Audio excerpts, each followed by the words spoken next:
أعوذ بالله من الشيطان الرجيم. بسم الله الرحمن الرحيم.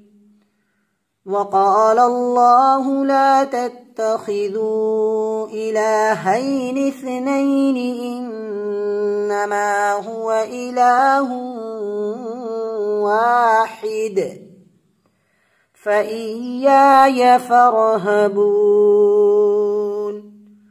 وله ما في السماوات والأرض وله الدين واصبا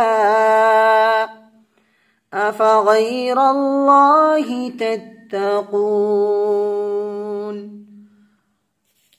وما بكم من نعمة فمن الله ثم إذا مسكم الضر فإليه تجأرون. ثم إذا كشف الضر عنكم إذا فريق منكم بربهم يشركون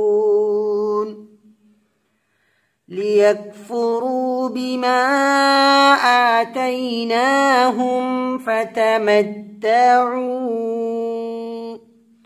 فسوف تعلمون.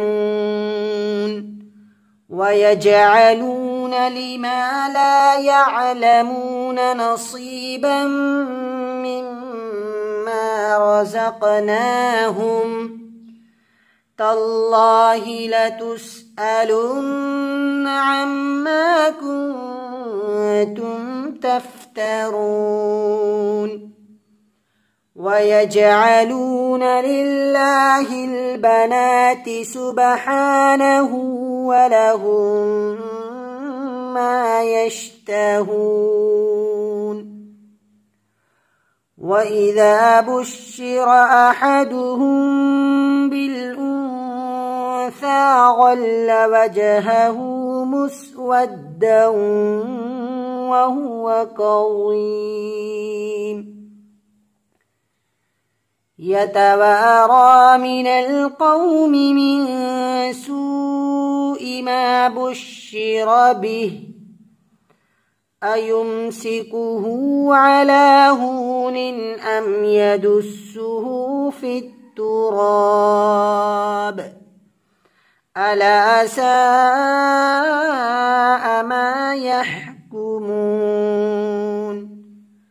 للذين لا يؤمنون بالآخرة مثل السوء ولله المثل الأعلى وهو العزيز الحكيم. صدق الله العظيم.